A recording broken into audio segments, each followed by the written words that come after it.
ठिका कामर बिल न देबारु जंत्री संपत्ति attach Sambalpur senior civil court को निर्देश क्रमे मुख्य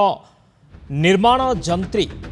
उत्तरांचल रास्ता और गृह संबलपुर मंडल संपत्ति अटाच करा जायछि। समस्त अस्थावर संपत्ति अटाच करा जायछि। बरगड़ टुक्रुला पॉलिटेक्निक कॉलेज रो लेडी हॉस्टेल निर्माण बिल न देबारु मामला रुजु करथिले ठिकादार।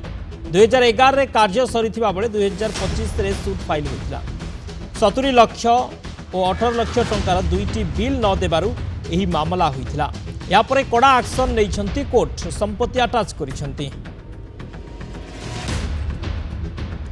ए संपर्क में अधिक सूचना देउछंती हम संबलपुर ब्यूरो चीफ समीर षडंगी। संबलपुर सहर में ठिका कामर बिल न देबारु एबे संपत्ति को अटैच करा जाउछि। आमे मुख्य जंत्री कार्यालय अच्छे वर्तमान समय में मुख्य निर्माण जंत्री जेतेबेले ए जो एस्टिमेट ब्रांच भीतर को आम जा देखा वर्तमान समय एपटे आप देखु जो कि भाव में समस्त सामान को अटैच करा जाउछि। आसबाबपत्र जहाँ भी थिला समस्त वर्तमान समय अटैच करा जाउछि। एवं बड़ कथा जेतेबेले दुईटी बिल थिला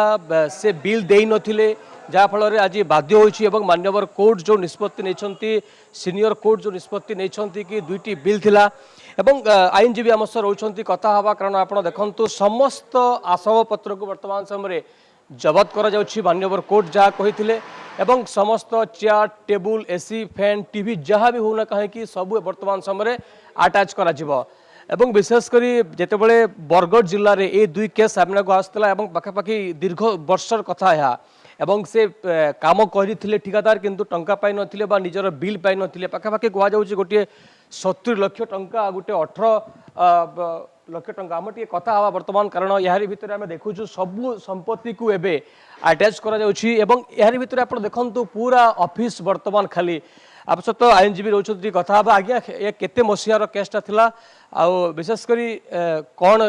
निर्देश अच्छी कोर्ट कौन कौन कहते एटा हूँ 2015 मसीहार सुट दुईटा सुट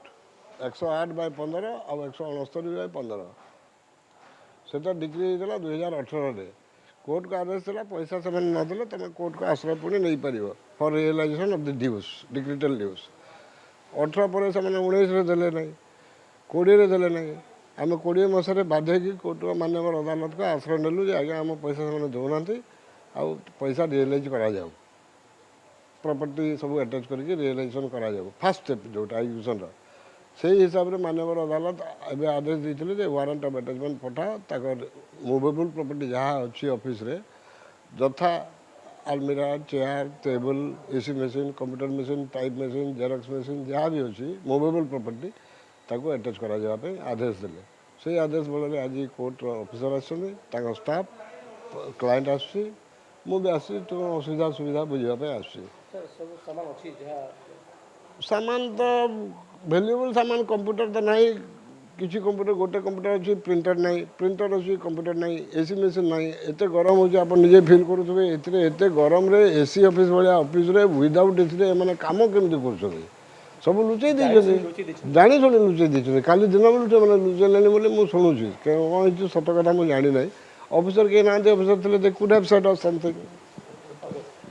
शुणुले जहाँ सामग्री लगे कथा अनेक सामग्री एसी कथा गरम 40-45 डिग्री टेम्परेचर रे एठी स्टाफ काम कर 50-100 जन स्टाफ काम कर